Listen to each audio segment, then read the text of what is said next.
Di Rena Dicipta, kita berpadu kolaborasi budaya dalam satu lagu. Musik menyatu irama baru, jadi nuansa kita berbagiku. Nada radio suara menemani, cerita dan lagu tak pernah mati. Ruang bersua, ide berkembang, semua bersama tanpa bimbang. Blabla Radio ajak kita terbang. Blabla Radio Space, listen and enjoy. Halo Blabers, apa kabar? Salam sejahtera, sehat selalu, dan jangan lupa bahagia pastinya ya.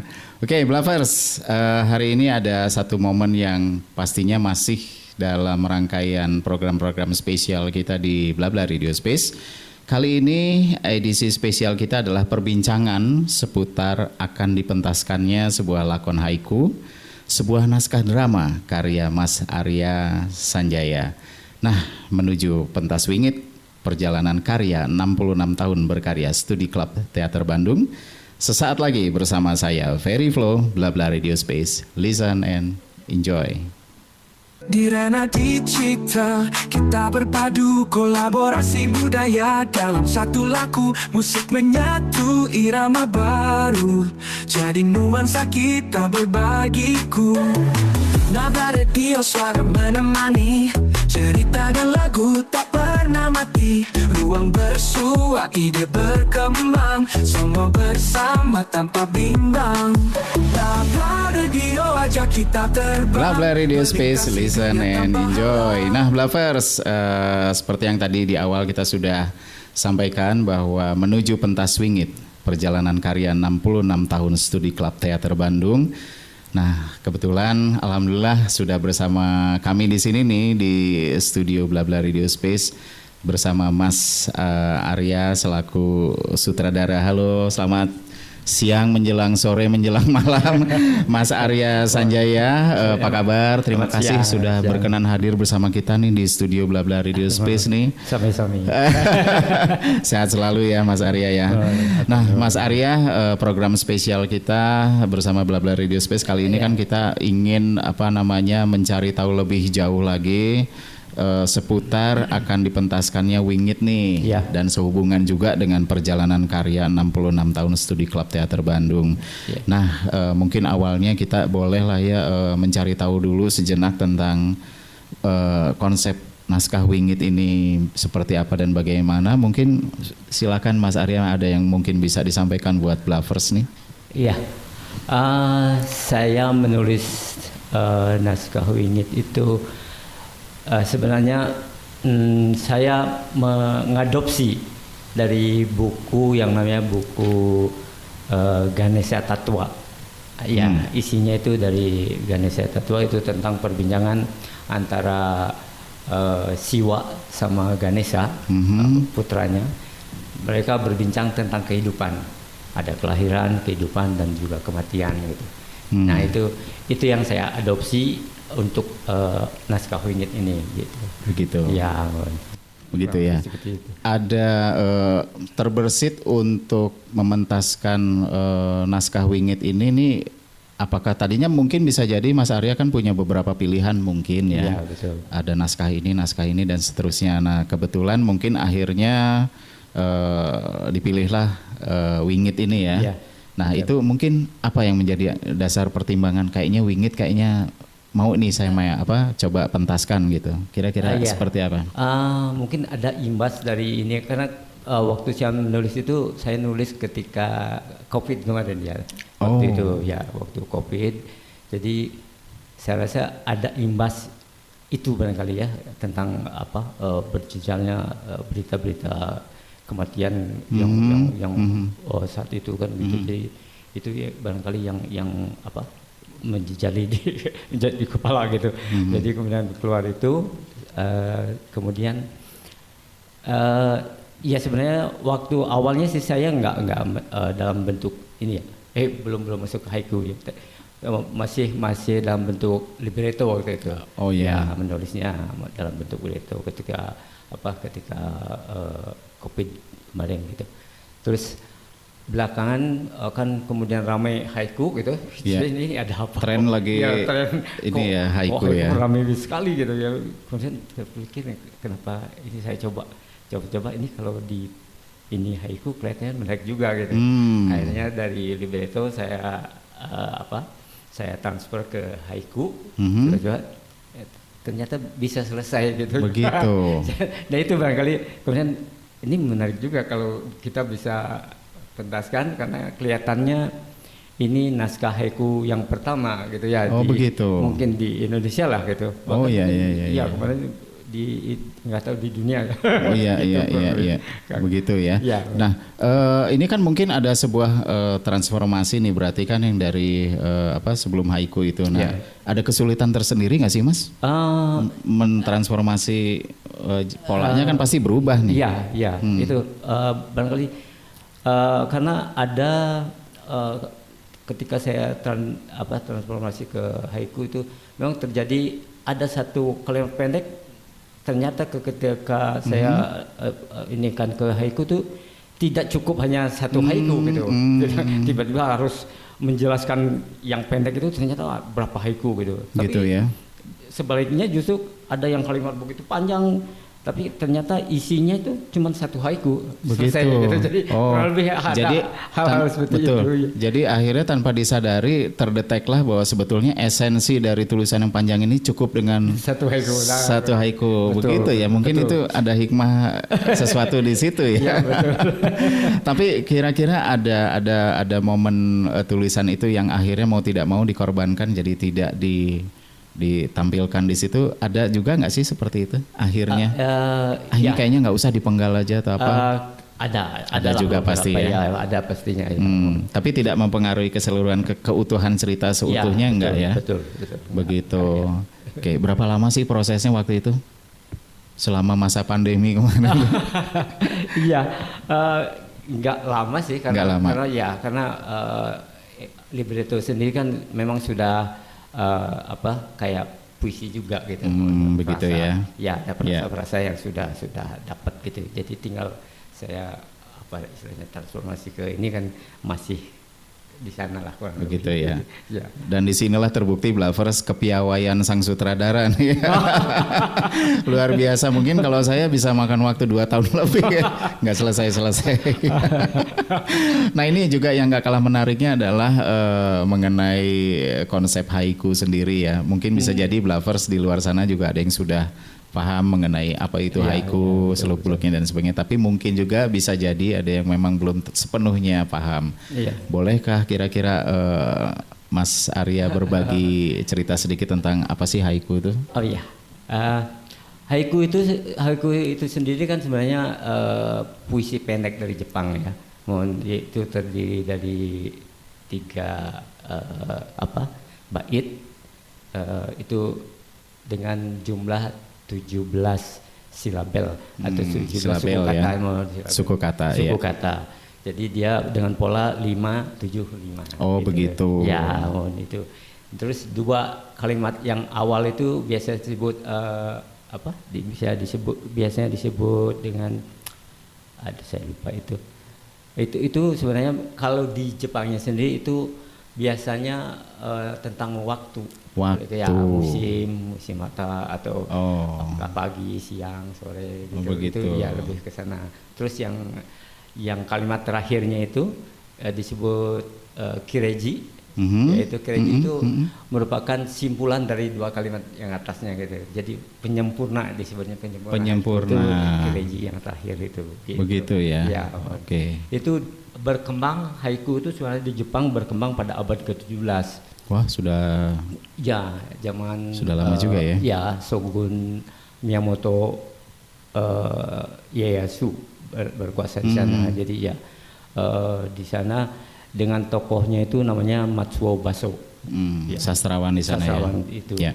Sebenarnya haiku sendiri sebenarnya merupakan penggalan dari tanka. Jadi di Jepang itu ada puisi pendek terdiri dari 5 bait. Itu dengan pola 5-7-5 7-7. Nah, kemudian Baso sendiri memungkas itu yang 3 diambil sama dia. Begitu. Ya, kemudian Baso lah yang memperkenalkan haiku itu. Gitu haikai terus kemudian disebut haiku. Gitu. Begitu ya. Wah, menarik ya Blavers ya. Luar biasa. Jadi betul. Jadi memang ada sebuah perjalanan khususnya bercerita tentang konsep haiku ini ya di Jepang sendiri mungkin pastinya dengan maksud dan tujuan tertentu ya, sehingga para sastrawan di sana membuat pola-pola seperti itu yang akhirnya menjadi yang tadi kita sebut haiku ya. Nah ini kan kita tadi bicara asal muasalnya dari Jepang nih. Betul. Nah sekarang di Indonesia sendiri khususnya kita di kota Bandung nih ya. Adakah perbedaan yang signifikan antara haiku di sana dengan yang di sini atau mungkin seiring perkembangan zaman gitu ada sebuah improvisasi tersendiri gitu atau inovasi lagi gitu gimana Mas? Iya, karena haiku sendiri sebenarnya di Jepang sendiri gitu itu mengalami banyak perkembangan ya. Dari abad ke-17 itu. Betul. Kemudian abad ke-18 itu ada tokohnya namanya Buson. Ya, kemudian abad ke-19 ada tokoh namanya Isa. Terus awal abad ke-20 itu ada namanya tokoh Shiki. Ya, jadi 4 tokoh itu yang merupakan yang disebut tokoh haiku lah di Jepang. Begitu. Ya, kemudian Shiki ini sendiri kemudian memiliki banyak kebebasan lah gitu dalam karya. Jadi dari kalau yang awal 575 itu kemudian jumlahnya 17 itu beliau membolehkan para haijin ya sebutan buat penulis haiku itu haijin menulis bisa dari 14 sampai 30. Begitu. sangat ini perubahannya cukup itu. Gitu Tapi ya. di Jepang sendiri sampai saat ini katanya ya kan masih banyak yang gedung-gedung tempat pembacaan haiku. Betul. Itu tiap bulannya itu ada jurnal sebanyak 5.000 jurnal. Oh ya. Yang menerbitkan haiku. Oh, luar biasa ya. Luar biasa sekali. Animonya cukup tinggi juga Tinggi ya. sekali ya. Oke. Baik. Kalau di negara kita sendiri di Indonesia sepengetahuan Mas Arya seperti apa perkembangan haiku nih? Aduh, itu saya punten ini. Saya kurang gaul sebenarnya untuk itu. Tapi yang saya memang seliras gitu teman-teman tuh selalu banyak gitu. Begitu ya. Ini udah ribuan ini pengikut haiku lah gitu. Begitu. Ya, semua ibu-ibu banyak yang nulis haiku. Gitu. Sampai rektor apa menulis haiku semua. Tapi saya karena mungkin saya nggak ikut dalam terjun sepenuhnya di situ ya. Hanya mengikuti trennya juga. Ya, cuman saya ngedengar aja gitu. Tapi kedengaran sih wah ramai banget gitu. Dan pastinya menarik ya. Pastinya menarik untuk sebuah komposisi penulisan mungkin versi haiku. Pendek jadi mereka gitu. Bikin gitu. Ada perspektif tentang apakah haiku ini memang selalu harus berkaitan dengan alam, betul nggak sih? Nggak selalu ya. Kalau di sananya ya. Oh begitu. Ya, terutama Baso sendiri. Baso itu mengkhususkan menulis tentang alam. Oh oke. Ya. Khusus tentang alam. Wah luar biasa ya, menarik ya Blavers ya. Jadi Blavers kalau yang ingin mencoba-coba bagaimana sensasinya bisa memahami haiku, monggo silahkan bisa bertanya ke Mas Arya. Nanti kita cari bersama-sama. Nanti kita cari bersama-sama. Yuk kita mainkan. Oke, kita kembali lagi menuju pentas wingit nih. Nah, yang menjadi pesan moral nih dari pentas wingit nih, kira-kira apa nih Mas Arya? Ya, bagi saya karena itu ada proses kelahiran, kehidupan dan juga kematian kan barangkali kalau saya lihat rasakan ini pesannya hidup itu singkat gitu ya, begitu. Seperti hidup itu singkat, sebaiknya ya dimanfaatkan untuk hal-hal yang positif, berguna, apalagi berguna bagi orang banyak lah. Nah, mungkin yang pentingnya di situ ya. Nah itulah Blavers. Jadi semoga nanti pentas yang akan digelar itu kalau nanti Blavers sempat hadir ke sana, diharapkan hadir sih Hadir. untuk bisa mendapat inspirasi dari kisah yang akan dipentaskan nanti ya, pentas Wingit itu tadi. Nah, kira-kira memakan durasi berapa lama pentas ini, Mas Arya? Pendek sih. Pendek. Kurang lebih 45-an menit lah. Kurang lebih ya, Kurang lebih. begitu. Ya. Dan pastinya ini didukung juga oleh aspek-aspek artistiknya juga, tata cahaya ya. Ada Begitu ya. Mohon. Dan apa nanti kita nggak akan spill terlalu jauh karena nanti nggak pada nonton. Jadi bikin penasaran aja Mas Arya. Pokoknya pastinya seru dan pastinya amat sangat gimana ya. Karena ini saya dapat bocoran juga dari salah satu aktor bahwa katanya karya ini juga bukan karya yang populer, bukan yang umum sehingga amat sangat mengerucut gitu ya. Tapi mungkin satu saat aspek dari naskah ini katanya mungkin pastinya akan bermanfaat di kemudian hari, katanya begitu ya. Betul ya Mas Arya? Mudah-mudahan. Semoga ya. Oke, Mas Arya, mungkin tadi kita bicara tentang bedah karya dan mungkin nanti selanjutnya kita juga akan ngobrol dengan para aktor dan aktris yang terlibat di pementasan ini, menggelar karya naskahnya Mas Arya, dan mungkin kita akan bincang-bincang lagi. Masih bersama saya Ferry Flow, Bla Bla Radio Space, listen and enjoy.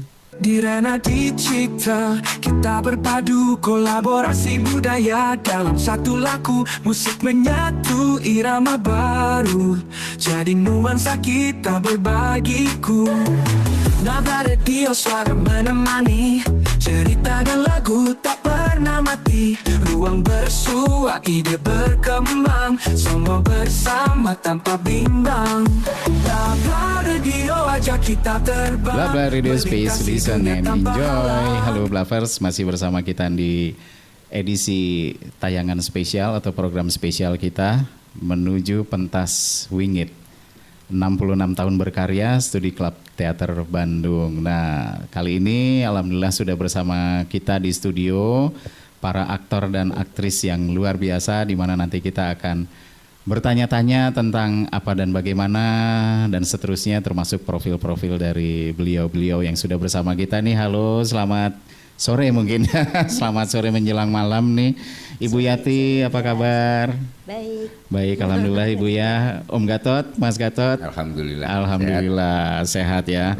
Baiklah Blavers, nah kita sudah bersama para narasumber kita, aktor dan aktris. Yang pertama ya mungkin kita sebutkan dari Mas Gatot dulu nih, Mas Gatot W. Dwiyono dan Ibu Yati Sugiyati. Dan dalam hal ini kita nanti akan bertanya-tanya karena mereka-mereka lah yang nanti akan memerankan di pentas Wingit itu nanti ya. Namun untuk awalnya mungkin ladies first, saya akan bertanya dulu kepada Ibu Yati Sugiyati, Suyatna Anirun, begitu ya Ibu ya. Aduh luar biasa, sekali lagi terima kasih banyak nih Ibu. Kita mau langsung aja nanya ya tentang sekilas dulu deh mengenai sosok Ibu ini, perjalanannya di dunia pentas terutama di teater lah ya. Karena begini Bu, kita dapat bocoran nih bahwasanya Ibu dari sejak usia 20 tahun tuh sudah terjun ke dunia pentas atau teater, betul ya Bu ya? Iya. Apa betul. Salah beritanya itu? Betul ya Bu ya? Ya, betul. Oke, nah apa kira-kira yang menjadi keinginan Ibu saat itu di usia yang 20 tahun saat itu gitu, terus untuk aku kayaknya pengen deh untuk bisa belajar teater, awalnya mungkin begitu dan seterusnya. Apa kira-kira Bu pengalamannya Bu yang boleh di-share ke teman-teman Blavers nih? Kalau di usia 20 tahun itu sebetulnya baru dapat dikatakan baru lewat remaja ya. baru lewat remaja, baru masuk ke mahasiswa, baru tingkat 2 gitu. Nah saat itu biasa iseng kan, nggak tahu ya mau apa, mau bikin kegiatan apa untuk mengisi waktu-waktu kita yang mungkin bisa menjadi kreativitas atau apa gitu. Terus ada temen nih ngajak Pak Raden ya, yang Dr. Andres Wiyadi yang jadi Pak Raden di film Boneka Si Unyil. Kebetulan kami sama-sama itu di panggung tari sama dia. Dan dia ada ngajak, lu main yuk, itu ada peran buat ini, buat main badak-badak waktu itu ya, karya UNESCO. Sekuta main apa? Main sandiwara, dia bilang gitu ya. Sandiwara, saya tuh gini, sandiwara tuh pikirnya tuh kayak Miss Cici apa gimana gitu ya. Gitu kayak gitu ya. ya.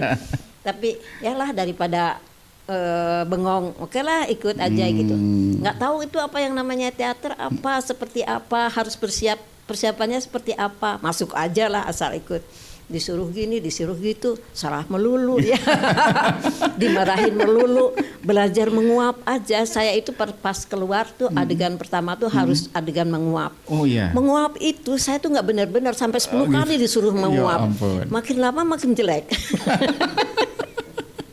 Terus udah gitu, aku bilang habis ini aku nggak mau main lagi, kapok deh, ngapain Gitu ya, kayak Bu, ya? gini ya. Hampir Ngapain? frustasi juga mungkin ya. Tiap hari latihan, tiap hari dari jam 5 sampai jam 1 malam.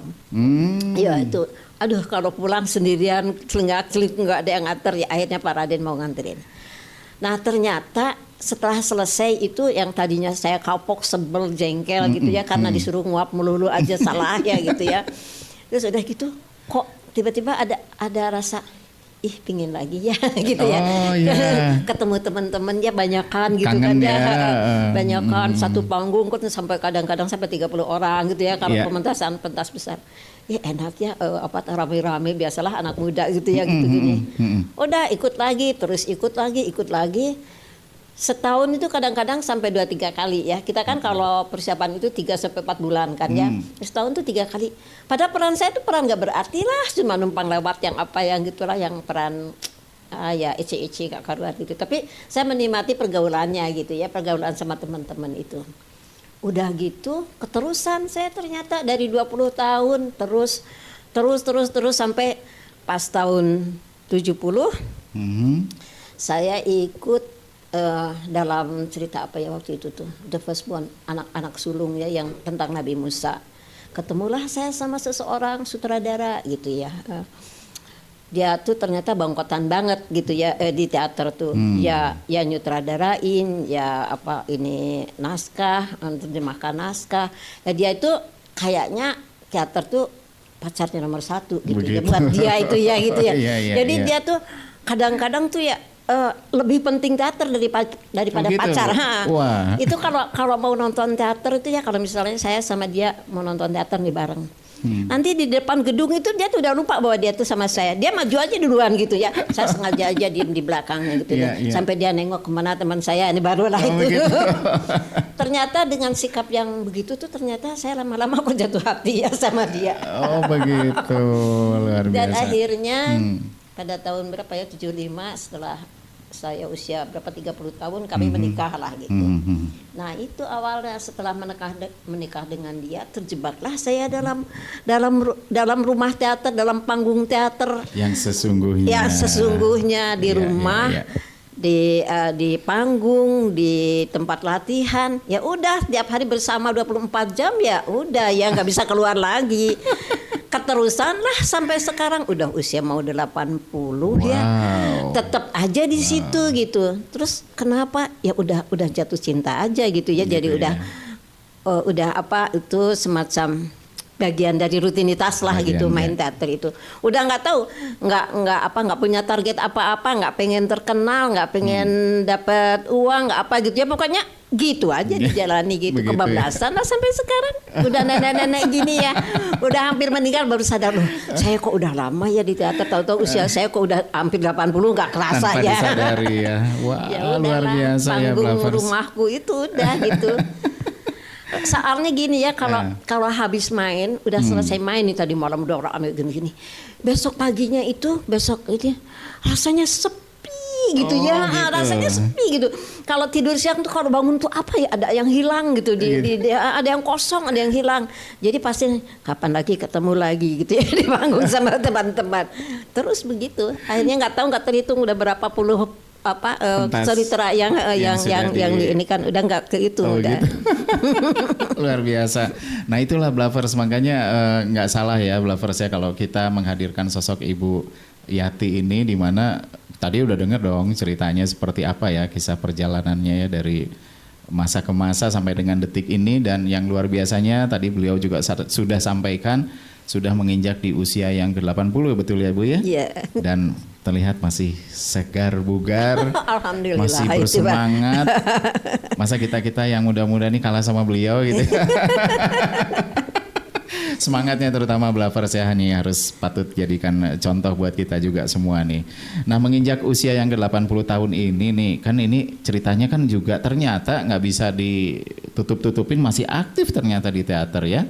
Dan ini mungkin yang tadi diceritakan ya, ini menjadi satu sisi kehidupan juga ya di teater, begitu ya. Sampai dengan detik ini pun masih gitu ya. Soalnya di teater itu banyak sekali yang bisa kita petik ya. Oh, begitu. Itu pelajaran kehidupan yang tidak pernah berhenti, tidak pernah selesai kan. Di sana kita bisa belajar berbagai ilmu ya. Ya ilmu acting udah terang ya. Pelajaran yang lain tentang sejarah, tentang kebudayaan, tentang psikologi, tentang sosiologi, musik, semua seni rupa, semua tercakup dalam teater itu ya. Sehingga seolah-olah saya menjadi kaya dengan berkecimpung di situ tuh banyak hal yang bisa mewarnai hidup. Yang jadi mewarnai perjalanan kita itu penuh dengan warna-warni, penuh dengan madu, racunnya ada juga. Ada juga. Itu sebagai penyeimbang mungkin. Jadi saya kalau nyanyian itu kan madu di tangan kananmu, racun di tangan kiriku ya. Saya dua-duanya dapat. Wow, ya madu ya racun gitu. Dan saya nikmati aja dua-duanya. Luar biasa. Itu Blavers. Ada satu tips lagi nih dari Ibu Yati nih. Jadi kalau teman-teman menemukan racun, tenang, masih ada madunya nanti. Iya, pasti ada madu. Oke Bu Yati, kita mulai coba membedah, mencari tahu tentang nanti peran yang juga nanti akan dibawakan oleh Bu Yati ya, sehubungan dengan pentas Wingit ini nih. Nah, di pentas Wingit ini Bu Yati berperan sebagai tokoh apa nih Bu? Tokohnya sebetulnya tokoh misterius ya. Oh. Jadi Wingit itu kan sakral ya, suci, keramat kan ya artinya Wingit itu ya. Jadi tokoh itu menjadi seorang perempuan yang kebetulan perempuan usianya nggak tahu berapa ya, dari alam mana juga nggak tahu, dari negeri mana nggak tahu, nggak jelas. Pokoknya sebuah tokoh yang misterius aja gitu. Gitu ya. Cuma isi dari naskah itu rasanya sesuai banget dengan usia saya yang udah 80 ini ya.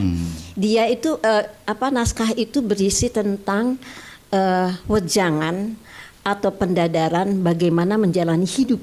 Oh. Jadi dari sejak bagaimana manusia dilahirkan, bagaimana dia menjalani kehidupan, bagaimana dia menghadapi kematian sampai masuk Volkswagen ke surga mungkin ya kalau kita ya gitu. Jadi untuk saya itu semacam seolah-olah saya ini seorang tua yang sedang memberikan wejangan pada generasi berikutnya bagaimana menjalani hidup ini dengan jalan yang baik, ataukah kamu mau terjerumus sendiri ke jalan yang kelam, itu terserah kamu sendiri gitu. Tapi ada tuntunannya, ada ajarannya, ada ujarannya gitu. Begitu ya. Gitu.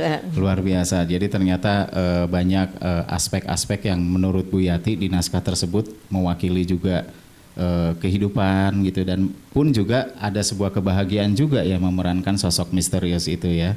Luar biasa. Nah, tantangannya apa sih kira-kira Bu Yati? Tantangannya ya, ini naskah pertama dalam sekian puluh tahun, saat 60 tahun di dunia teater, ini naskah pertama yang menurut saya unik, indah, tapi sulit. Oh. Sangat sulit, karena pertama bahasanya itu bukan bahasa baku yang biasa kita pergunakan sehari-hari, tapi campur-campur, ada Sanskertanya, ada bahasa Jawanya, ada apa gitu. Pokoknya dan banyak istilah-istilah yang tidak biasa kita gunakan. Misalnya menyebut pasangan saya itu penyangga bulan lah, perakit kata lah gitu ya, penyejuk sukma lah gitu, yang itu yang dalam bahasa sehari-hari kita tidak biasa gunakan. Jadi saya harus konsentrasi luar biasa untuk menghafalkan. Selain dialognya juga soalnya bentuknya bentuk haiku. Haiku itu sebuah puisi yang khusus dari Jepang yang terdiri dari 5 suku kata, 7, 5. Nah, itu tuh menjadi patokan. Jadi kalau kita mengucapkan satu kalimat itu terdiri dari 3 penggalan itu, 5, 7, 5 itu. Nah, itu harus kita ikuti, tapi kita juga harus bisa mengekspresikan sebagaimana sebuah dialog antara dua orang. itu buat saya tuh, saya kadang-kadang pikir ini kenapa saya kok katakanlah lemot gitu ya, ngapalin naskah ini lemot, ada aja yang kepleset gitu. Kayaknya udah diapalin sepagi itu udah 4 kali udah saya teriak-teriak sendiri gitu. Pas nanti di tempat latihan ada aja yang kepleset. 1 kata lah, 2 kata lah, kadang-kadang saya ngerebut dia lu temannya juga. Nggak sengaja. Kok punya dia kok aku ucapin gitu ya. Aduh.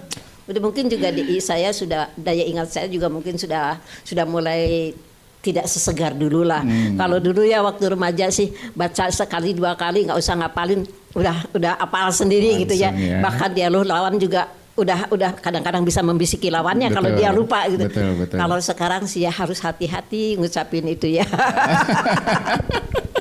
Nah terus kemudian dengan cerita yang unik menarik barusan ini nih, langkah persiapannya berapa lama ya Bu ya? Kurang lebih menuju pentas nih. Kalau saya mungkin lama ya. Lama karena gini, tahun lalu saya pernah mementaskan lakon ini. Saya anggap kurang berhasil ya. Tidak intens, tidak masuk dalam inti persoalannya gitu. Saya memang mengucapkan kata-kata itu gitu, tapi saya tidak memahami gitu. Ketika sekarang ini bersama Mas Gatot ini 2 bulan lah ya kita menjalani dialog itu, baru saya paham, oh ini tuh maksudnya begini ya. Ini di sini itu ternyata dramatiknya itu di mana, di bagian mananya ya. Ternyata ini kan tentang sebuah ilmu yang sebetulnya tidak boleh diajarkan kepada manusia biasa. Karena ini menjadi wewenang dari Yang Maha Kuasa ilmu ini gitu. Jadi kalau kita wedarkan pada seseorang, di sini dia terima kutukan, ya. Dia menerima kutukan karena dia menerima ilmu itu. Seperti misalnya kalau kita ambil di pewayangan itu Dewi Sukesi yang minta ilmu sastra jendra kepada Begawan Parasu itu, dia itu sebetulnya mau melamar si Sukesi itu untuk putranya, tapi ternyata yang di atas itu ya Betara Siwa itu tidak rela kalau ilmu itu diberikan pada manusia, makanya dia masuk ke perempuan, ke Dewi Sukesi itu menjadi istrinya Betari Durga suruh masuk ke Dewi Sukesi, sehingga ini tergoda, jadi tidak memberikan ilmu itu tapi malah menyetubuhi, sehingga akhirnya lahirlah Dasamuka ya, itu Angkara Muka itu. Nah ini juga paralel dengan itu. Jadi ilmu ini sebetulnya tidak boleh diberikan, tapi saya terlanjur gitu lupa diri ya karena dia ngeyel aja gitu ya, nanya-nanya, akhirnya saya kemukakan ilmu itu, tapi akibatnya ya dia kena kutuk gitu. Aduh, dia yang kena kutuknya. Emang Mas Gatot emang suka ngeyel kayaknya. Emang bagian kutukan. Oke, karena Mas Gatot tadi juga sudah bersuara, kita beralih nih. Terima kasih ya Bu Yati ya, luar biasa sekali pengalaman dan beberapa ya boleh dikata mungkin sedikit wejangan juga gitu ya. Nah kita sekarang menuju Mas Gatot Wedwiono yang akrabnya dipanggil Mas Gatot. Halo Mas Gatot. Senang nih bisa ketemu lagi nih kita di sini ya. Terima kasih sudah bersama kita di Bla Bla Radio Space. Mas Gatot atau Blavers, asing gak sih dengan sosok ini? Ada dong mungkin yang itu kayaknya kayak enggak. Bisa aja. Kang Ferry bisa aja. Oke, Mas Gatot. Gimana aja deg-degan saya nih Kang Ferry. Iya ampun. Soalnya nih di sebelah saya nih ini nih. Iya, itu legend gitu jadi. Legend betul. Itu yang nanti akan saya tanyakan di belakang nih. Tapi untuk awalnya mungkin dengan pertanyaan yang nyaris mirip sama dengan Bu Yati. Boleh Pak Mas Gatot cerita dong sedikit aja sekilas perjalanan suka dukanya di dunia pentas ini, teater lah terutama ya. Dan seterusnya sampai yang tadi saya bilang tuh ada yang gimana gitu. Gimana Mas Gatot? Gini ya. Saya sama Mbak Yati sama ini ibu saya, ya guru saya, ya kakak saya, ya teman bermain saya, jauh lah gitu ya. Saya hadir, saya kan baru kenal teater sekitar tahun 70-an lah gitu. Ibu ini mah sudah di mana, saya masih cuman ya alhamdulillah sama apa-apa yang didapat, pengalaman apa semua orang-orang teater pasti pernah merasakan bersamaan madu dan racunnya sekaligus gitu ya. Menikmati bersama-sama dan kita jalani lakoni dengan gembira lah. Gitu ya. Ya sama kerinduan akan panggung, kemudian yang tadinya coba-coba. Kalau saya ibaratkan teater itu pertama itu kayak minum yogurt gitu. Oh gitu. Iya. Kan kalau kita minum asam dulu ya. Asam ya. Apa sih ini kalau gitu? Tapi Lama-lama lama-lama kok seger. seger kok enak nagih gitu ya. Oh gitu. kira-kira Oke. Ya analoginya kira-kira seperti itu. Iya iya. Itu iya. racunnya itu. Nah itu racunnya tapi sekaligus membuat itu kan membuat apa? Membuat manisnya ada. Betul betul betul. Kita jadi nyandu juga lah Ya, Mak, ya. lama ya, Gitu ya. Nah, Oh. itu ada apa sihir panggung itu ya. Kadang-kadang kami lewati itu ya nggak ada yang jualan gitu Kang Ferry. Di mall, di warung itu nggak ada gitu. Gitu. Bau debu panggung tuh Nah, khas. nah, itu- Blowsingnya itu- kita bilang. Itu Iya. ya, itu salah satu aspek Baunya, yang bau debunya khas khas, ya? khas Iya, gitu. Jadi kalau di pakaian kita itu yang bekas kostum dipakai, apa gitu. dimasukkan ke lemari pakaian itu pasti ini membaui seluruh Iya. seluruh lemari. Iya. Dan itu yang Bau membuat debunya pagi-pagi itu. kita itu kesepian kan. Nah, istilah ibu kan gitu ya. Suka duka ya pasti banyak lah karena kan tahu ya dari dulu kita tahu saya pikir gitu ya 50 tahun lagi lah teater Indonesia itu sudah bisa mandiri dan berdikari gitu. Ternyata Ternyata malah tidak. makin kesini kok podo wae sama aja ya malah jalan di tempat. kalau orang Tapi Jawa ya- bilang podo wae. Ya tapi ya gitu. Tapi fenomena itu kan terjadi di mana-mana, Iya, bukan iya, hanya iya. di Indonesia ya. Betul. Artinya di luar juga kemarin ya, teman kita siapa Ong Jim Lim itu juga kan ternyata di Perancis juga tidak seindah seperti yang Kita kelihatannya, bayangkan. kita bayangkan gitu ya. Hmm. Miskinnya orang teater di Perancis sama-sama miskinnya, tapi mungkin karena secara sosial mereka berbeda kehidupannya Iya. juga ukurannya jadi lain. Begitu ya. Dan warna rambut pastinya beda, Pak.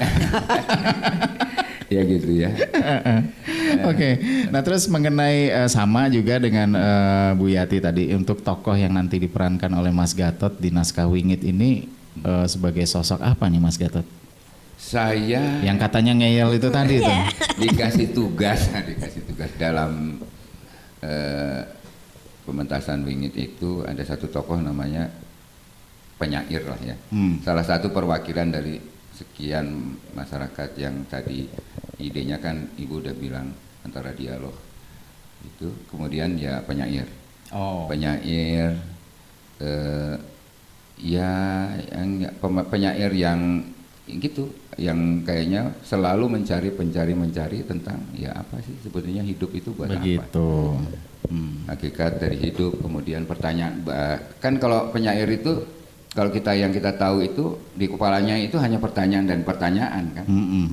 Jadi memang saya tokoh yang ditugasi untuk bertanya begitu kepada yang maha tahu gitu.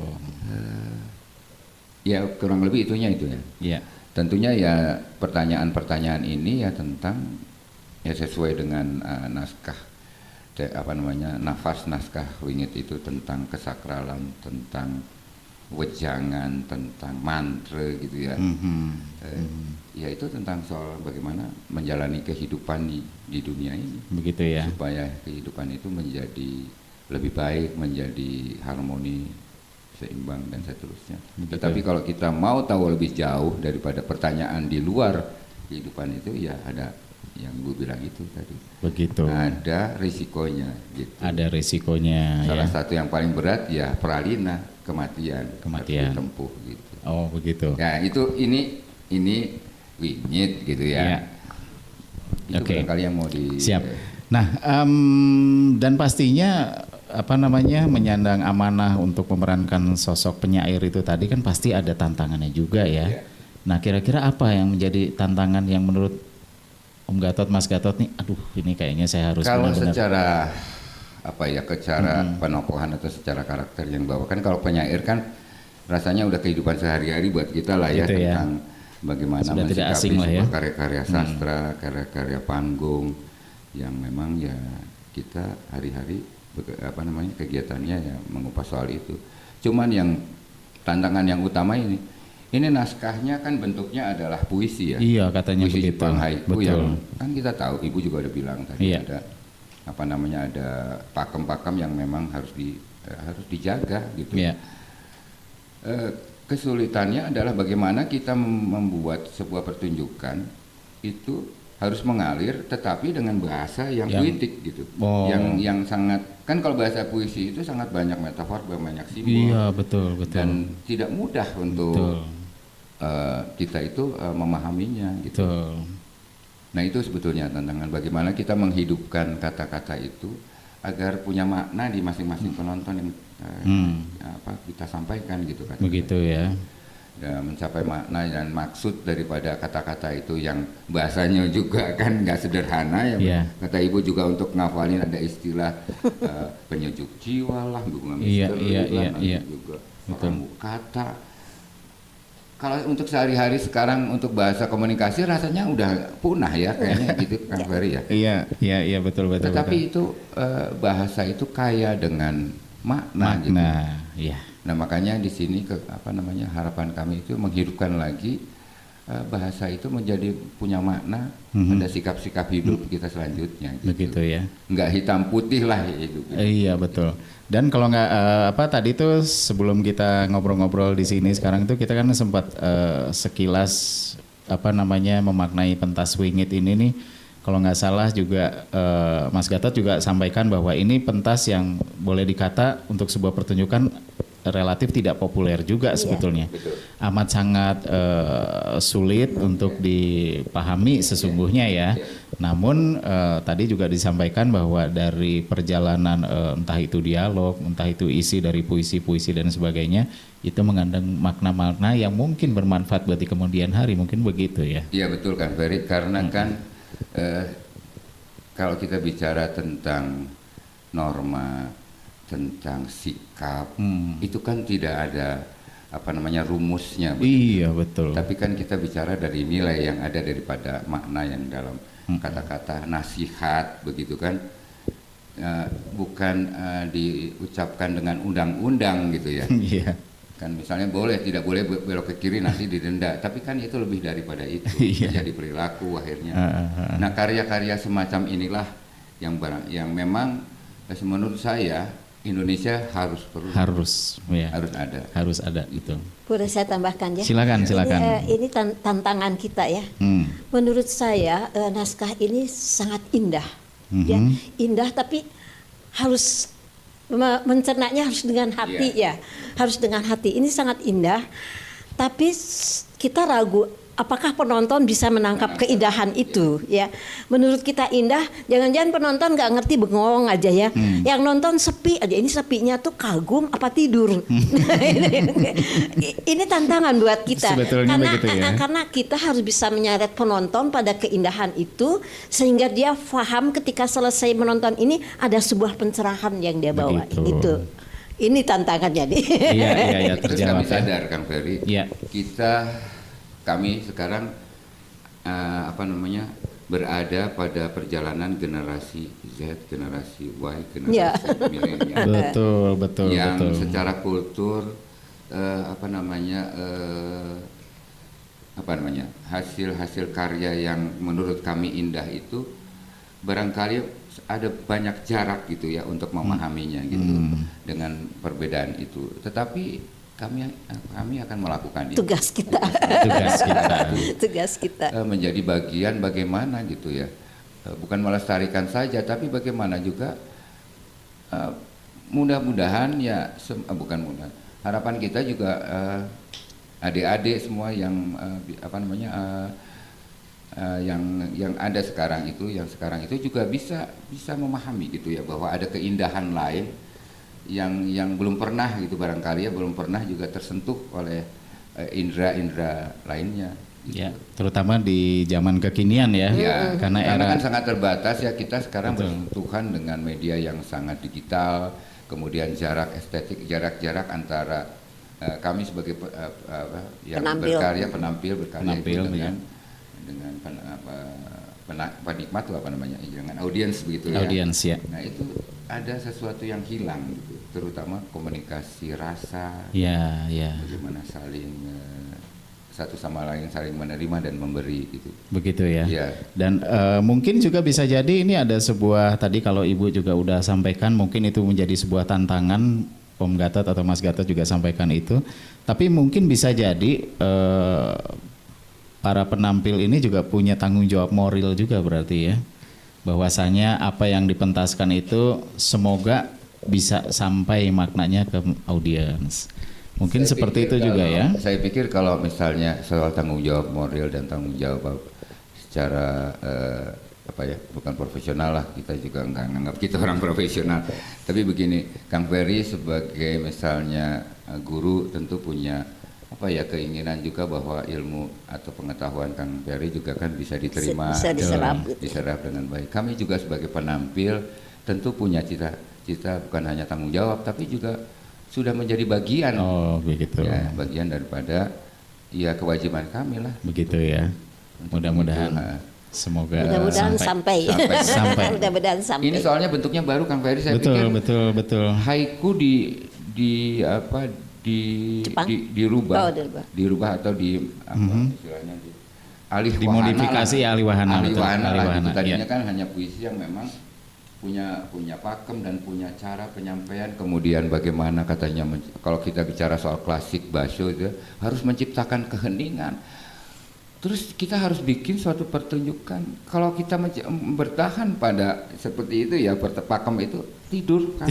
Kayak orang disirap nantinya, kayak Begitu kita ya. sangat kontemplatif gitu ya. Iya. Nah itu jadi tantangan juga. Itu juga menjadi sebuah Dan tantangan. itu kayak saya pikir ya belum adalah yang nyoba, mudah-mudahan kita yang Mudah-mudahan pertama nyoba ya. Tapi begini ya, Blavers, ini kan sosok-sosok ini juga bukan yang kemarin sore juga. Jadi pastinya tadi apa yang disampaikan walaupun ada sedikit kekhawatiran sampai enggak ya pesannya dan apa. Tapi sepertinya kita optimis ya, karena sudah malang melintang di dunia pentas nih kayaknya udah tahu bagaimana karakter audiens, bagaimana harus menyampaikan aura energi untuk bisa sampai dari kalimat-kalimat dialognya nanti, begitu juga gestur. Pasti optimis dan pastinya bakal seru kalau kalian nanti Amin. nonton pentasnya mereka, betapa luar biasanya pasti. Tapi paling gampang ginilah Kang Ferry untuk memahami pentas ini. Ya. Secara sederhana kan kita sebagai spesies manusia itu kan hidup itu pasti banyak pertanyaan ya, Iya. ya gitu ya. Iya. Yang sederhana gitu, saya bangun pagi-pagi terus saya mesti apa ya? Tuhan ada nggak ya? Kayak iya. gitu sederhana aja lah gitu ya. Iya, Kan iya. pasti ada pertanyaan seperti gitu ya. Nah itu kira-kira itulah yang akan kita mainkan, wedarkan nanti itu Oke, ya. penasaran kan Blavers? Datang nanti pada saatnya ya. Iya. Kita akan spill di belakang nanti. Oke, ini pertanyaan terakhir sebelum kita nutup sesi obrol-obrol bersama para aktor dan aktris ini nih ya, para penampil. Ini kita fun aja. Kira-kira kesannya beradu akting nih antara Bu Yati dengan Mas Gatot dan sebaliknya Mas Gatot dengan Bu Yati nih, beradu akting ini nih punya apa nih? Punya apa? Punya ada gemes.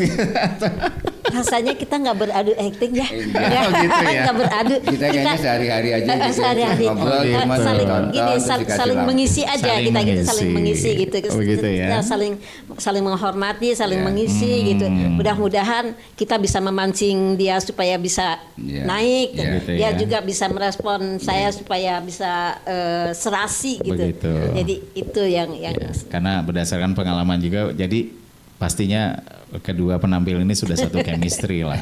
Ya mungkin seperti itu Ya ya. kayaknya kan ini kan bukan penampilan Bukan saya, kompetisi ya, nih. bukan kompetisi. Iya, Dan betul. ini juga bukan pertama kali saya main Betul. sama ibu gitu. Terus kita udah kayaknya saling paham lah, Iya. mudah-mudahan. Apa ya? Ya kita udah sampai pada saat berbagi gitu kan. Oh, udah pada taraf itu Udah ya. saat para berbagi. Oke. Ya. Bukan hanya soal rezeki tapi juga soal kegemaran Dan komunikasi batin Ya. ya. Mudah-mudahan bisa diterima juga sama Amin. yang nonton. Amin amin. Nah demikian Hidup itu Blavers. kan harus saling Iya. berbagi dan memberi gitu. Betul, setuju Mas. Oke Blavers, itulah tadi keseruan kita bersama para narasumber di mana nanti Ibu Yati dan Mas Gatot juga akan memerankan di pentas berperan juga sebagai aktor dan aktris di pentas Wingit ini. Saksikan nanti ya Blavers, nanti di belakang obrolan kita akan sampaikan seperti apa informasi yang teman-teman bisa peroleh. Sekali lagi terima kasih banyak Ibu Yati Sama-sama. sudah berkesempatan bersama kita nih di Bla Bla Radio Space, juga Mas Gatot nih luar biasa sekali, dan saya masih penasaran, ingin Blavers pasti hafal ya sosoknya. Oke Blavers, nanti kita akan lanjutkan obrol-obrol kita, dan nanti tajuk yang berikutnya adalah kita akan bincang-bincang sekilas mengenai Studi Club Theater Bandung bersama saya Ferry Flow, Bla Bla Radio Space. Listen and enjoy. Di Renati Cipta kita berpadu, kolaborasi budaya dalam satu laku, musik menyatu irama baru, jadi nuansa kita berbagiku. Nada radio suara menemani, cerita dan lagu tak pernah mati, ruang bersua ide berkembang, semua bersama tanpa bimbang. Bla radio ajak kita terbang. Bla Bla Radio Space, listen and enjoy. Masih bersama kita di obrol-obrol seru kita bersama teman-teman dari STB dan ya Pak Gatot. Ini Blavers, kenapa ya saya tuh kok dari tadi tuh sebetulnya ada yang ingin digali lebih jauh loh dengan sosok beliau ini. Ini sih tendangan sudut aja lah, biarin lah ya. Mas Gatot, Ya. ada rasa Ya. penasaran nih, saya biarin lah ya, Blavers juga pastinya. Ada kegiatan lain nggak sih selain memang aktif selalu di pentas teater dan sebagainya, karena kok kayaknya ada yang sedikit menggelitik nih, saya pengen bertanya lebih jauh nih sama Mas Gatot nih, nggak apa-apa ya? Jauh nanti kesasar. Kan ada rambu-rambu Pak. Oke, Dekat-dekat aja. gimana Mas Gatot?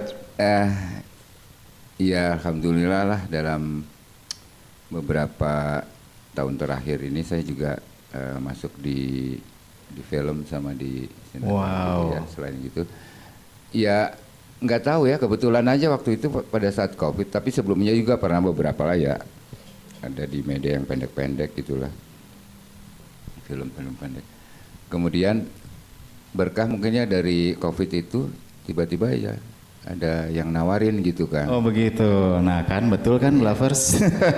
Oke, apa itu? Sedikit aja. Saya waktu COVID itu 2000 ya, sampai 2004 itu di RCTI Kang, di MNC. Oke. Ada namanya sinetron Dunia Terbalik. gitu. Wah, ya kan? Oke. Terus setelah itu karena memang ya produksi namanya ya, itu berhenti di 2985.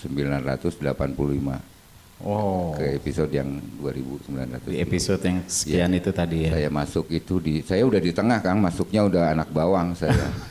Jadi di episode yang 2435 saya. Di 2400. Jadi sinetron itu jalan sekitar sudah 4 tahunan lah gitu saya Gitu ya? masuk gitu. Oh ya. Itu kurang lebih usianya saya pikir yang terpanjang ya di Indonesia 7 tahun itu kan. Oh udah, iya. itu kan. Betul. Saya kebagiannya di situ. Begitu. Setelah itu ada beberapa film lah, karena saya masih belum punya judul katanya di sana. Jadi saya main beberapa film lah gitulah, supaya orang tua yang punya kewajiban numpang lewat aja di bagian film-film. Iya, ampun. Tapi ya gitu. Kami mah terlalu tinggi Mas, terlalu mulia Mas. Kan aku lah sampiran bayang-bayang Mas. tapi bagian dari dialog itu ya. Itu bagian dialog ya. Tapi ini juga berarti mungkin agak sedikit memberikan satu pemahaman lain bahwa kan ada kesan bahwa kalau kita main teater tuh hanya secuplik panggung, dimanapun berada tuh hanya panggung, panggung dan sebagainya. Tapi ternyata fenomena kita bermain teater itu tidak hanya melulu sampai di situ saja. Dan buktinya ternyata Mas Gatot kan juga bisa kesana kemari gitu ya. Ya banyak sih kawan-kawan Itu kan ya, yang Mas. jadi contoh pendahulu kita, misalnya kayak Pak Steve ya, Teguh Karya, terus Christine Hakim, terus Slamet Raharjo, orang-orang Jakarta ya, orang populer. Betul. Rata-rata mereka kan juga berkarya di film ya. Ya. Dapurnya itu Kang cari uang ya maaf. Oke. Jadi Ya, industri Blavers. lah ya. Iya. Kan teater tahu sendiri ya Bu ya. Sampai sekarang kan juga masih harus disubsidi kan ya. Begitu. Tapi ada kemungkinan bahwa satu saat nanti teater pun juga punya nasib yang sama seperti kayak nasibnya industri gitu, mungkin nggak sih? Ya. Atau tergantung apa nih kira-kira? Harus ada support juga yang ya kalau menurut saya harus ada gitu. supporternya. Yang besar harusnya pemerintah sih ya, Begitu karena yang ya. punya negara kan pemerintah ya. Betul. Kalau dilepas kepada kita ini yang swasta harus berdikari ya segini ya. Gitu. Begitu ya. Hanya berpijak dari langkah-langkah Iya, kecil iya. aja ya. Iya, gitu. Jadi nggak bisa bisa membangun yang kalau Kang Ferry bilang industri gitu ya. Gitu ya. Sekelas Hollywood juga barangkali ya, kalau Hollywood apa namanya, Broadway juga kan ada campur tangan tetap pemerintah Amerika. Gitu. Ada ya. Oke. Nah, sekarang mungkin ini apalagi ada Mas Arya di sini, ada Bu Yati ya, termasuk Mas Gatot lah. Kira-kira dimungkinkan untuk berkontribusi lebih jauh nggak sih teater ini untuk ya khususnya untuk pemerintah lah ya? Kita mulai agak-agak ke sana nih. Ada titik kontribusi yang kira-kira menguntungkan, misalnya menjadi sektor di industri pariwisata kah atau apa gitu? Kalau menurut Mas Arya atau Mas Gatot bagaimana kemungkinan ke depan nih? Kalau melihat ininya sih mungkin saja sih. Mungkin aja ya. Mungkin Tidak tertutup kemungkinan. Tidak tertutup kemungkinan. Oke. Kan untuk apa? Untuk kalau zaman dulu kan ada departemen penerangannya gitu ya. Ya. Bisa lewat medianya di Iya, teater betul. kan, itu kelihatannya. Ya tinggal keberpihakannya aja, Oke. kebijakan pemerintahnya aja gitu ya. Gitu ya. Kalau sekarang kan yang dilihat itu kan dorong pada industri kreatif ya, Nah, pada mungkin di kriya, situ pada bisa. craft dan itu kan tinggal kepentingan pemerintahannya. Padahal kalau dengan teater sebetulnya dia lebih esensi daripada itu, soal budaya kita bicara nantinya kan. Betul, iya. Kita bisa lihat Korea, Jepang kan lewat budaya yang dia tidak pilih teater tapi pilih film misalnya. Tapi kan itu Iya. intinya itu kira-kira. Gitu Perlu ya. grand design yang Ya, Grand design. betul. Wow, luar biasa. Bu Yati mungkin ada yang mau ditambahkan? Cukup, sudah diwakili. Oke, itulah tadi Blavers. Namun kita masih belum tutup. Kita masih akan bincang-bincang lagi tentang ini nih, yang paling esensial dari obrolan kita sekarang ini adalah kita akan menggali info lebih jauh mengenai Studi Club Teater Bandung. Terus boleh dong cerita ya, entah mungkin diwakili oleh Mas Arya nih, perjalanannya serta suka dukanya selama 66 tahun ini seperti apa nih Mas Arya? kelihatannya Bu Yati yang lebih pandai. Oh gitu. Sepertinya ada lempar-lempar bola karena kan Perjalanannya lebih panjang. pencatat sejarah hidupnya man. Iya. Gitu. Tapi sebelumnya nanti disampaikan, Blavers, ini di depan kita ada Melakon Teater di mana buku ini terbit dalam rangka 50 tahunnya STB atau Studi Club Teater Bandung. Ini adalah bukti karya nyata. Dan isi dari buku ini mengandung banyak sekali pelajaran yang kalau kita baca tuh wah luar biasa banget lah ya. Dan sekarang kita sudah di STB sudah di usia yang 66 tahun. Ini perjalanan nih, bukti-bukti sejarahnya nih melakoni teater STB ini. Nah, oke, kita ingin tahu dan Blavers sih sebetulnya yang mungkin pengen tahu lebih jauh bagaimana kiprahnya Studi Club Teater Bandung atau STB ini selama yang sekarang nanti akan menginjak di usia yang ke-66 ya. Suka dukanya apa sih kira-kira Bu? Kalau boleh diingat-ingat perjalanannya nih. Kalau ditanya suka duka, saya jawabnya tidak ada dukanya. Iya, mantap. Kalau saya ya, Betul. artinya begini, kita menikmati perjalanan dari waktu ke waktu itu dengan happy aja, Happy gitu ya. dengan Wah. gembira aja. Iya, Nah, iya, meskipun kita kadang-kadang pastilah ada kesulitan-kesulitan, tapi itu solusinya tuh bisa dicari begitu aja lah gitu, dengan apa yang Mengalir ada, aja ya? mengalir aja dengan apa yang ada, dengan kondisi yang kita punya gitu, kita bisa menimbulkan ide-ide kreatif yang sebetulnya belum terpikirkan atau tidak terpikirkan, tetapi karena kondisinya mepet, Ya. jadi keluarlah ide-ide yang kadang-kadang kita sendiri heran, kok bisa gitu ya? Justru dalam keterbatasan itu kita mendapatkan berkahnya ya Bu ya. Dalam kesempitan ada kesempatan. Ya. Ah, ternyata itu ya terbukti ya seperti itu. Oh, oke. Dari Mas Arya mungkin ada tambahan mengenai hal itu. Kalau tadi kan kalau kata ibu nggak ada dukanya, kita mah suka aja dari dulu gitu ya. Iya. Lagi riwah kayak happy way gitu. Iya, kalau saya barangkali yang agak membuat sedih sebenarnya gitu ya. Mungkin juga tidak hanya di teater gitu. Kita sebenarnya kehilangan yang bisa kita jadikan barometer perjalanan sebuah kesenian itu, karena sekarang udah nggak ada yang kritik. Yang kritikus sudah nggak ada. Iya. Yang memang harus mungkin bisa dimaklumi lah gitu ya. Ya. Karena kan koran sudah mulai Berjatuhan begitu, jadi betul. tidak bisa membayar penulis luar, jadi mereka hanya bisa membayar wartawannya saja, dan kemudian ya wartawannya barangkali tidak ada yang konsen ke teater dalam hal ini barangkali. Jadi ketika kritik itu hilang kan kita nggak punya barometer. Begitu. Apakah di mana? Sampai di mana kita jadi nggak punya panduan lagi ya. Apa sih yang harus kita perbaiki gitu ya? Sementara itu kan penting buat kita. Jadi sekarang yang merasa aja gitu.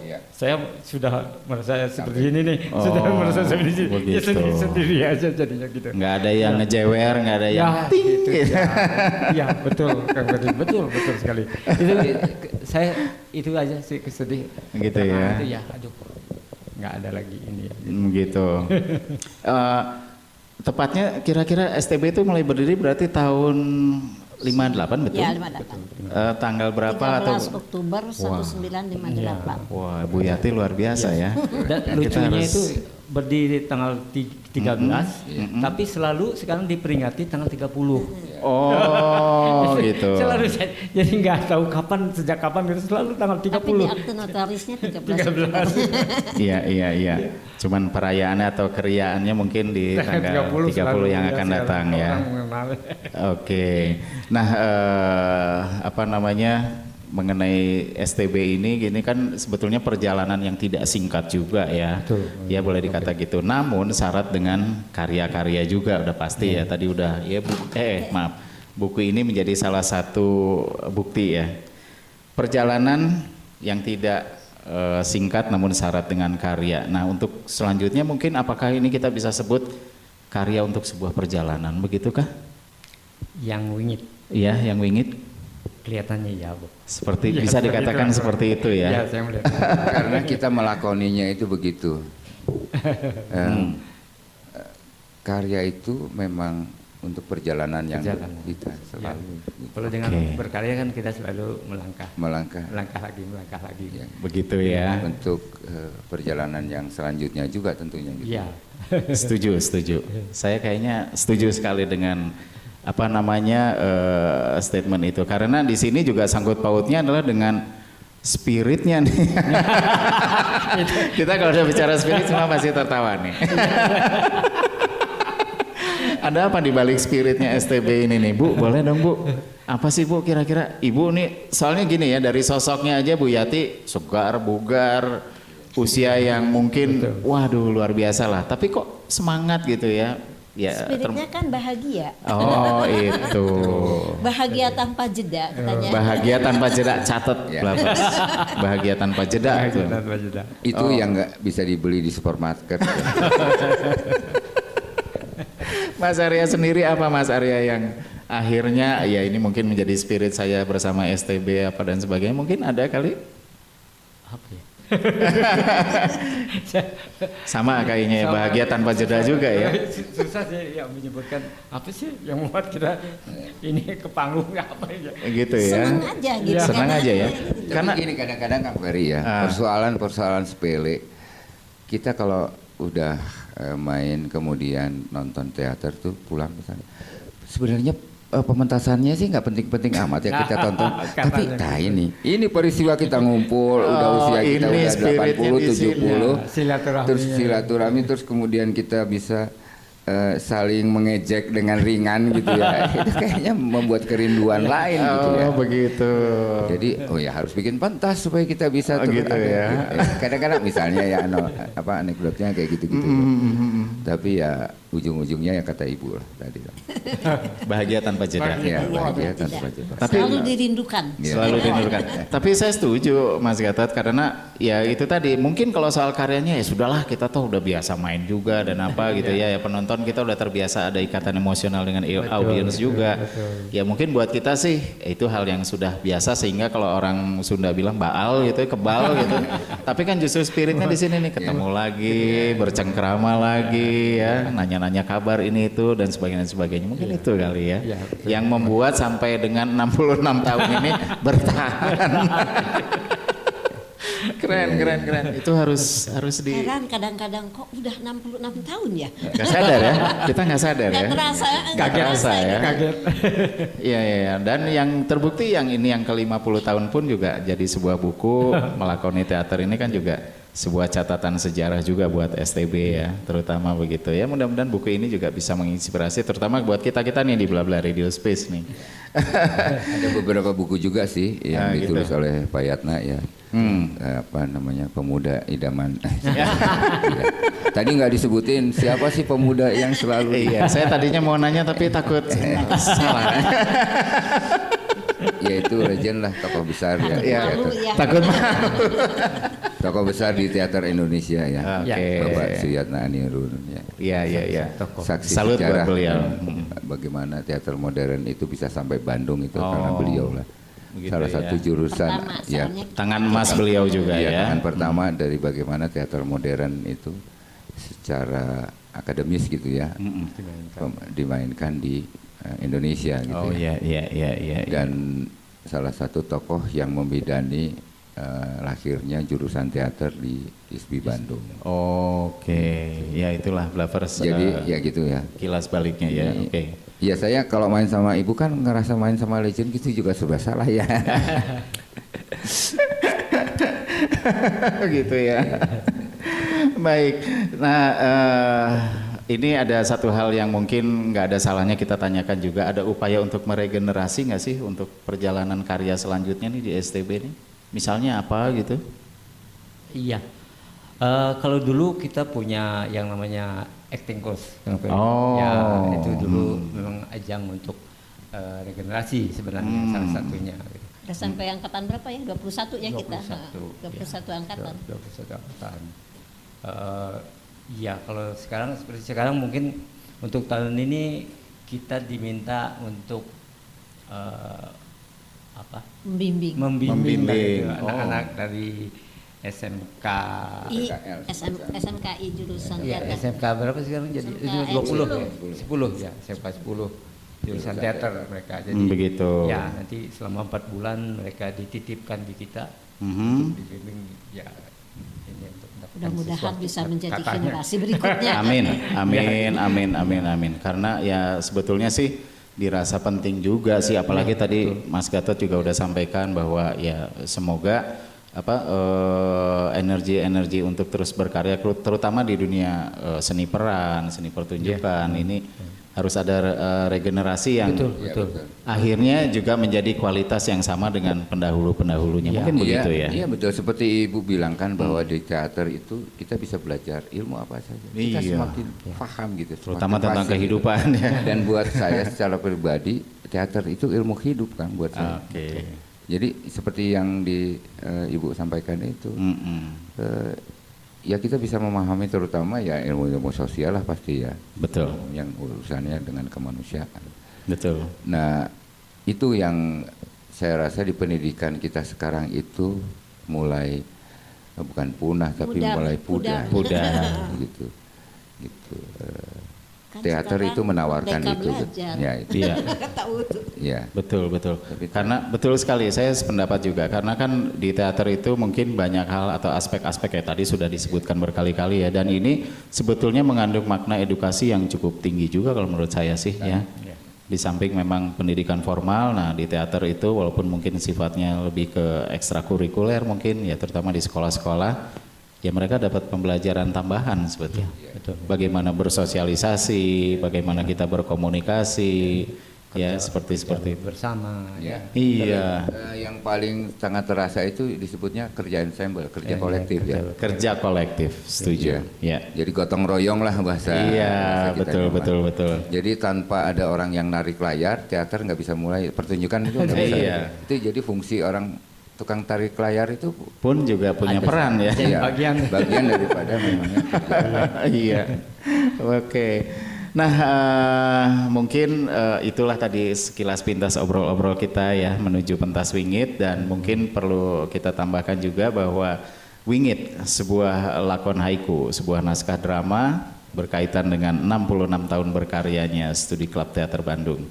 Karya Mas Arya Sanjaya bisa disaksikan di Gedung Kesenian Rumentang Siang, Jalan Baranang Siang nomor 1 Bandung pada tanggal 30 dan 31 Oktober mendatang pada jam 16.00, dan kemudian info lebih lanjut mungkin bisa disampaikan, bisa diperoleh di mana kira-kira untuk menonton pertunjukan nanti ini?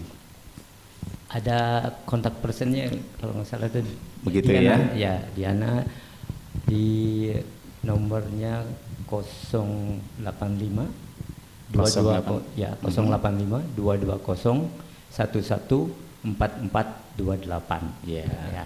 Catat Blavers ya. Jadi tadi kita nggak spill terlalu jauh karena kalau kita jabarkan semua obrolannya nanti kalian nggak akan ada yang nonton.